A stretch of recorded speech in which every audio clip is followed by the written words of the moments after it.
न संघर्ष न तकलीफ तो खाक मजा है जीने में। अरे बड़े बड़े तूफान थम जाते हैं जब आग लगी हो सीने में। नमस्कार दोस्तों, स्वागत आप सभी का आपके अपने चैनल बेसिक नॉलेज में। दोस्तों आज का वीडियो क्लास 10th के विद्यार्थी लिए काफी ज्यादा हेल्पफुल है, क्योंकि आज का वीडियो में पूरा वाक्य खत्म। जी हाँ दोस्तों, एक वीडियो में पूरा वाक्य आप लोग खत्म। हिंदी ग्रामर का एक भी सवाल नहीं छूटेगा, इससे जैसा भी क्वेश्चन है बस आप लोग समझ लीजिए मैं जिस प्रकार से समझा रहा हूँ, ठीक है। और इसी प्रकार के सवाल एग्जाम में आप लोग डायरेक्ट देखने को मिलेंगे। जितने भी सवाल नंबर के पूछते हैं जस्ट थोड़ा सा वीडियो होगा, आप लोग देख लो, समझ में आ जाएगा और एग्जाम में बिल्कुल फाड़ दोगे। तो चलो देखते हैं। चल पहली बार सब्सक्राइब कर लेना और मैं ट्राई करता हूँ मैक्सिमम, मतलब जितना ग्रामर पोर्शन सभी आप लोग कंप्लीट करा दूं, साथ में सब्जेक्टिव ऑब्जेक्टिव क्वेश्चन भी करवा दूं, लेटर राइटिंग सारा। आज वीडियो आएगा दमदार दमदार, तो उसको देख लेना और एग्जाम की तैयारी धाकर दर्ज करो ताकि कल एग्जाम में फोड़ सको। चलो देखते हैं किस प्रकार से बातचीत को हम लोग करना है। तो दोस्तों आप लोग बता दूं, आप लोगों को ग्रामर पोर्शन इसमें रटना कुछ भी नहीं है, क्योंकि इसमें आप लोग रिटर्न नहीं लिखना है। ग्रामर पोर्शन में आप लोगों को सब्जेक्टिव नहीं आएंगे, ये आप लोगों का सिर्फ ऑब्जेक्टिव आएंगे। आप लोगों का जो सब्जेक्टिव आएंगे वो आप लेटर राइटिंग आएगा, निबंध लिखना आएगा और एक आप लोग का विज्ञापन लिखना आएगा, जो आप लोगों को मैं बता दूंगा, ठीक है। तो इसमें आप लोग को ऑब्जेक्टिव कैसे बनाना है चलो दिखाते हैं आप लोग को। देखो सबसे पहले वाच्य के तीन प्रकार होता है, क्या क्या? एक होता है कर्तृवाच्य, एक होता है कर्मवाच्य और एक होता है भाववाच्य। तीन को होता है, कर्तृवाच्य, कर्मवाच्य, भाववाच्य। अब कर्तृवाच्य क्या होता है, भाववाच्य क्या होता है, कर्मवाच्य क्या होता है, आप तीनों समझ जाएंगे ना, तो आप कोई भी ऑब्जेक्ट सवाल दो बना दोगे। देखो क्या है कर्तृवाच्य, मतलब जिस वाक्य की क्रिया कर्ता के अनुसार होती है, समझ लो। कर्तृ होगा तो कर्ता के अनुसार होगा, कर्म होगा तो कर्म के अनुसार होगा और भाव होगा तो भाव के अनुसार। मतलब जिस वाक्य की क्रिया बोल रहा है, क्या क्रिया कर्ता के अनुसार होती है उसे कर्तृवाच्य कहते हैं।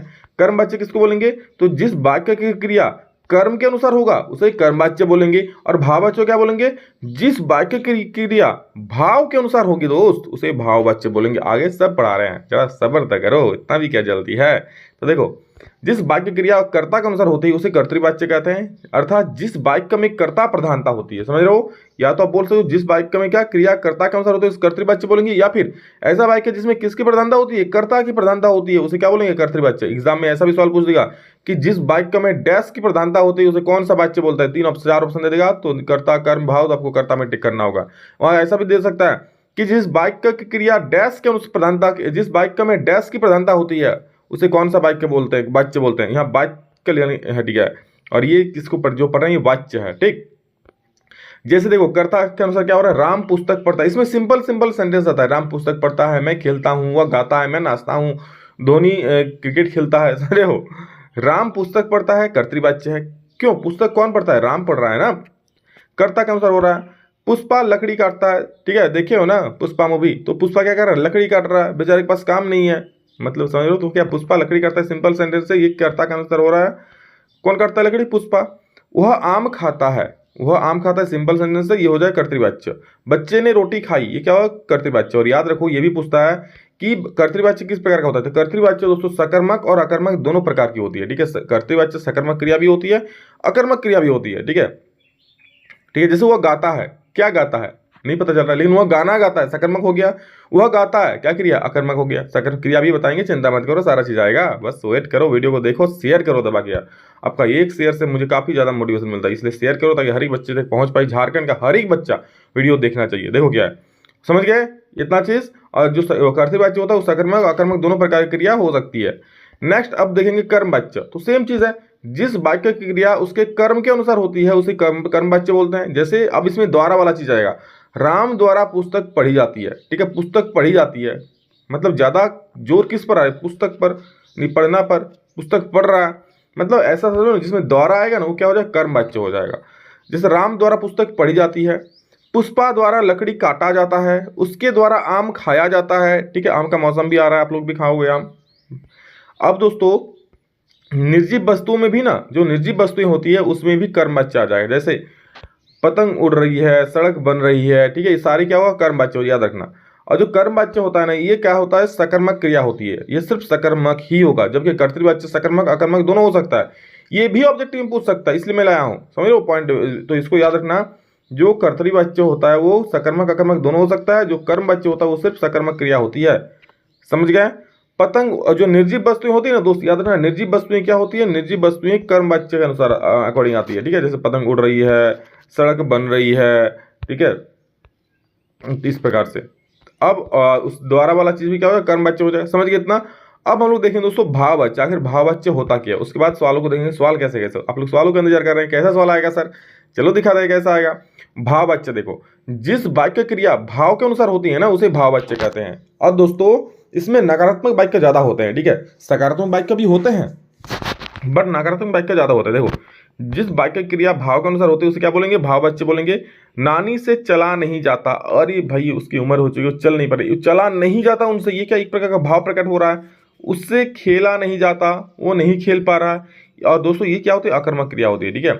याद लो रखो कि जिस वाक्य की क्रिया भाव के अनुसार होती है उसे भाववाच्य कहेंगे, मतलब इसमें भाव की प्रधानता होती है। और क्या बोल रहा है, इसमें जो ज्यादातर यूज होगा ना दोस्तों, इसमें नकारात्मक वाक्य में ज्यादातर यूज होगा। ऐसा नहीं कि सकारात्मक में नहीं होगा, कुछ में होगा बट नकारात्मक वाक्य में ज्यादा होगा। जैसे देख रहे हो, नानी से चला नहीं जाता, इस प्रकार जो सेंटेंस आएगा। उससे खाया नहीं जाता, हमसे खेला नहीं जाता, ठीक है, तुमसे दौड़ा नहीं जाता, ये क्या होता है, सारे दोस्तों भाववाच्य हो जाएगा। और भाववाच्य कौन सा क्रिया में आता है, ये अकर्मक क्रिया में आता है, ठीक है। समझिए इतना। अब दोस्तों चलो सवालों को देखते हैं क्या क्या सवाल है। सबसे पहला देखो, जिस वाक्य में कर्ता के काम को प्रधानता दी जाती है उसे कौन सा वाच्य बोलेंगे, तो कर्ता को प्रधानता दे रहा है तो कर्तरी वाच्य हो जाएगा। अभी बताया मैंने आप लोग को। मीरा के द्वारा पुस्तक पढ़ी गई, द्वारा आ गया ना, उसके द्वारा, मीरा के द्वारा कौन सा, कर्म वाच्य हो जाएगा, कर्म की प्रधानता है। पिताजी के द्वारा अखबार पढ़ा गया, ये भी कर्म वाच्य हो जाएगा, कर्म का प्रधानता है। कर्तृवाच्य के वाक्यों में कर्ता के कार्य की क्या होती है, तो प्रधानता होती है ना, समझ गए ना, अभी बताया सारा चीज आप लोग को।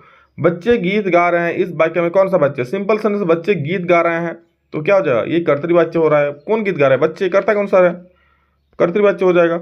मजदूरों के द्वारा पेड़ काटा जा रहा है, तो मजदूरों के द्वारा, तो द्वारा जब भी है तो कर्मवाच्य हो जाएगा।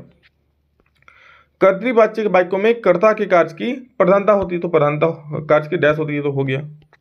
लड़कियां सो रही है, वाक्य का कौन सा भेद है, लड़कियां सो रही है, सिंपल सेंटेंस है, लड़कियां सो रही है, तो क्या हो जाएगा, कर्तृवाच्य हो जाएगा। और अगर कर क्रिया बोले तो यह अकर्मक क्रिया हो जाएगी, इसलिए कर्तृवाच्य सकर्मक अकर्मक दोनों होती है, ठीक है, समझ रहे हो। और जबकि दोस्तों कर्मवाच्य होती है वो सिर्फ सकर्मक होती है, और जो भाववाच्य होता है वो अकर्मक होता है, याद रखना, समझ गए। लड़कियां सो रही हैं, ये सो क्या हो गया। तो चलिए इसी प्रकार के सवाल आप लोगों का पूछा जाएगा। चलिए इस बार का जो आप लोगों का पूछा गया सवाल आप लोगों को चलिए दिखा देता हूँ। देखो दोस्तों इस बार का मॉडल में कैसा सवाल आप लोगों को पूछा गया है। देखो, पिताजी के द्वारा अखबार पढ़ा जाता है, वाक्य का कौन सा है दोस्तों, वाक्य यहाँ पूछा है, वाच्य होगा, ठीक है। तो देखो क्या हो जाएगा, ऑप्शन आप देख लो, कर्तृवाच्य होगा, कर्मवाच्य होगा, भाववाच्य होगा, इनमें से कोई नहीं। तो पिताजी के द्वारा अखबार पढ़ा जाता, अभी आप लोग बताएं, ये आप लोग इस बार का मॉडल में पूछा है, तो द्वारा आ गया तो कर्मवाच्य हो गया, समझ गए। कर्तृवाच्य वाक्यों में देखिए, कर्तृवाच्य का जो वाक्य होता है दोस्तों, तो उसमें कर्ता के कार्य की क्या होती है, देख लो, प्रधानता होती है। अभी बताया मैंने आप लोग को, यहाँ वाक्य ही होगा, ठीक है, कोई दिक्कत नहीं है। पिताजी द्वारा जो अखबार पढ़ा गया, जो वाक्य इस वाक्य को बोल रहा है, कौन सा भेद है, ठीक है। देखो दोस्तों अगला सवाल है, गर्मियों में खूब आम खाया जाता है। अब इसको ध्यान से देखो थोड़ा, इसमें कोई सिंपल सेंटेंस नहीं है कि वो आम खाता है, मैं आम खाता हूँ, राम आम खाता है। इस देखो क्या आम खाया जाता है, और यहाँ द्वारा का भी प्रयोग नहीं किया गया, लेकिन हाँ यहाँ भाव का प्रयोग किया गया, क्या खूब, कैसा, बहुत आम खाता है, वो खूब आम खाया जाता, उसके वह खूब आम खाता नहीं है, उसके उस गर्मियों में खूब आम खाया जाता है, ठीक है। वह खूब आम खाता है तब तो हो ही जाता कर्मवाच्य, सॉरी कर्तृवाच्य। लेकिन यहाँ वो क्या बोल रहा है कि वह गर्मियों में खूब आम खाया जाता है, उससे चला नहीं जाता है, उससे गाया नहीं जाता है, नकारात्मक वाला। और जो सकारात्मक वाला होगा क्या बोला, उसने गर्मियों में खूब आम खाया जाता है, खूब का प्रयोग हो रहा है, और आम खाया जाता है, तो यह भाव का प्रयोग हो रहा है ना, तो भाववाच्य हो जाएगा। क्योंकि दोस्तों यहाँ द्वारा भी नहीं है तो कर्मवाच्य तो होगा नहीं, ठीक है। करता तो सिंपल सेंटेंस है नहीं, जो कर्तृवाच्य हो जाएगा, यहाँ क्या हो जाएगा, भाववाच्य हो जाएगा। बस इतना सा ही आप लोग को ट्रिक है, इतना याद रख लो, आप लोग का वाच्य से सवाल नहीं छूटेगा। इसी प्रकार के सवाल पूछे जाएंगे, ठीक है। और कुछ सवाल होगा तो आप लोग ऑब्जेक्टिव में हम बता देंगे, जो आप लोग एग्जाम के लिए इंपॉर्टेंट है, जो कई सालों से पूछा जा रहा है। तो बस ये मेन चीज़ है, ये बेसिक चीज़ है, इसको आप लोग याद रखो, वाच्य का सवाल आप लोग बना लोगे, ठीक है। इसके बाद दोस्तों आप लोग क्रिया का आएगा, क्रिया का भी देख लेना, फिर एक एक करके सारा का अपलोड कर देना। बस देखो और ज़्यादा से ज़्यादा शेयर करो, चैनल को सब्सक्राइब नहीं हो तो कर लो, ताकि हर एक वीडियो को देख पाओ, ठीक है। चलो so love you all, thank you, love you, इतना ही, फिर नेक्स्ट वीडियो में जल्द मिलेंगे, तब तक जय हिंद, वंदे मातरम।